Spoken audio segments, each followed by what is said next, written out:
વેલંજાની અંબાવિલા સોસાયટીમાં આવેલા સ્થાનિકો ઉપર 23 ફેબ્રુઆરીની ગત રાત્રિએ બુટલેગર અને તેના 9 સાગરીતો હત્યારો વડે આડેધડ હુમલો કરતા નિર્દોષ રત્ન કલાકાર યુવાનું મોત નીપજ્યું હતું। આ હત્યાનો ગુનો નોંધીને ઉત્તરાયણ પોલીસે ગણતરીના જ કલાકોમાં બુટલેગર તેના 9 સાગરીતોને ઝડપી લીધા છે। સુરત શહેરના વેલંજામાં 23 ફેબ્રુઆરીની રાત્રે બુટલેગરનો આતંક જોવા મળ્યો। વેલંજા ગામધારા રેસિડેન્સીના ગેટની સામે અંબાવિલા સોસાયટી પાસે મોડી રાત્રે વરાછાની મહિલા બુટલેગરનો પુત્ર તેની પ્રેમિકા સાથે અંદરના બુલેટ પર બેસેલો હતો। સ્થાનિકોએ ત્યાંથી જવા માટે કહેતા તેણે ઝઘડો કર્યો। નિકુંજ બુદ્દેવે તે યુવાને તમાચા મારતા ત્યાંથી ચાલ્યો તો ગયો। રાતે વેલંજાની અંબાવિલા સોસાયટી પરના ખુલ્લા પ્લોટ પાસે રાષ્ટ્રવાસી લોકો બેઠા હોય જેમાં મહિલા બુટલેગરના દીકરા સાથે થયેલા ઝઘડાની અંગેની જાણ ન હોય એવો રત્ન કલાકાર પારસ વેકરિયા પણ બેઠો હતો।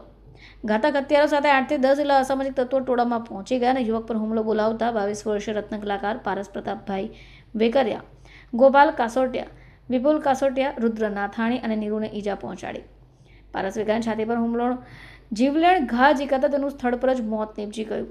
પારસ વરાછા રોડ ઉપર માતાવાડી હીરાના કારખાનામાં કામ કરતો હોય।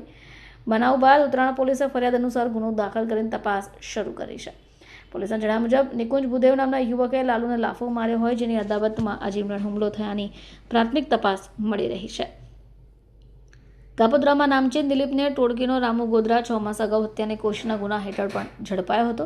જોકે ગત અઠવાડિયામાં જ એ જેલથી છૂટ્યો હોય અને શિલાના અડ્ડા ઉપર બેસી રહેતા રામુએ વેલંજામાં થયેલી માથાકૂટમાં ઝપલાવી લાલુ પર આ હુમલો કર્યો હતો, જેમાં એક નિર્દોષ રત્ન કલાકારની હત્યા થઈ ચૂકી છે। તમામ 10 આરોપીની ધરપકડ કરી ઉત્તરાયણ પોલીસે વધુ તપાસ કરી રહી છે।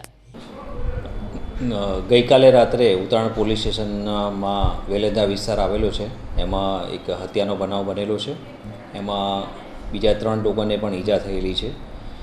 બનાવ બાબતે તપાસ કરતાં એવી હકીકત જણાવેલી છે કે જે ફરિયાદી પાર્ટી છે એમાંથી ગઈકાલે સાંજે એ લોકોને આરોપી જે રામુ ગોધર અને બીજા માણસો છે એમાંથી 2 જણ સાથે બોલાચાલી થયેલી અને એ બોલાચાલી અનુસંધાને આરોપી છે એ બીજા 10 માણસો લઈ અને વેલંજા ખાતે આવેલા અને જે ફરિયાદી છે એના ભાઈ અને બીજા એના મિત્રો છે એ લોકો બેસેલા હતા, ત્યાં આવી અને છરી અને બીજા હથિયાર વડે ઈજા કરેલી, જેમાં ફરિયાદીના ભાઈનું મોત નીપજેલું છે।